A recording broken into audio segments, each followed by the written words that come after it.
शब्दांश, इनमें से कौन सी भाववाचक संज्ञा क्रिया से नहीं बनी है? आप सभी जानते हैं अर्थ के आधार पर संज्ञा के कितने भेद होते हैं? अर्थ के आधार पर संज्ञा के भेद, तो कहोगे सर अर्थ के आधार पर संज्ञा के 5 भेद होते हैं। अर्थ के आधार पर संज्ञा के कितने भेद होते हैं? एक बार फिर से साथी सभी लोग शेयर जरूर कर देना। यूपीएसआई की क्वालिफिकेशन पे मैं कई वीडियो बना चुका हूं। यूपीएसआई बाय विवेक सर डाल दो, एलिजिबिलिटी क्वालिफिकेशन सब कुछ। दोबारा कहोगे तो कल दोबारा बना दूंगा। क्लास लिया करो रेगुलर, प्रतिज्ञा ले लो। अगर तुमने ये क्लासों को सपोर्ट किया यूट्यूब पर तो यहां भी क्लास दे दूंगा। वरना साथी में इस बार वो चुनिंदा जिन्होंने दिल में ठान लिए, और ये इतना पैसा नहीं है जीवन भर सैलरी उठाओगे, बेस्ट सैलरी, पूरे गांव पूरे इलाके में इज्जत होगी, उसका बेटा है उसकी बेटी दरोगा है, इतनी फीस नहीं है। कोशिश करके सभी साथी मिशन दरोगा से जरूर जुड़ो। अभी फाउंडेशन छोड़ो मत, बहुत जबरदस्त चल रहा है। चलिए, एक हो जाता है साथी व्यक्तिवाचक संज्ञा। क्या जाता है व्यक्तिवाचक संज्ञा? व्यक्तिवाचक, जातिवाचक संज्ञा। ये जातिवाचक संज्ञा बहुत सारी होती है, बहुत सारी एक जैसी चीजें, बहुत सारी एक जैसी। अब जैसे एक जैसी चीजें, जैसे पेन वगैरह, यह व्यक्ति ये केवल एक होता है अपने आप में, इसके जैसा कोई और नहीं होता, केवल एक।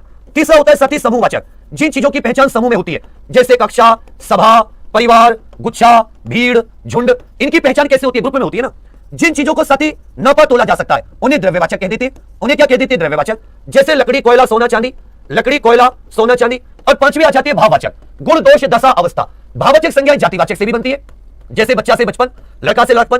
यह साथी विशेषण से भी बनती है, यह साथी क्रिया से भी बनती है, यह क्रिया से भी बनती है, यह सर्वनाम से भी बनती है, और यह अव्यय से भी बनती है। अगर मैं आपसे पूछूं कि भाववाचक संज्ञाएं कितने प्रकार से, तो 5 प्रकार से बनाई जाती हैं। भाववाचक संज्ञाएं कितने प्रकार से बनाई जाती हैं? आप कहोगे सर भाववाचक संज्ञाएं 5 प्रकार से बनाई जाती हैं।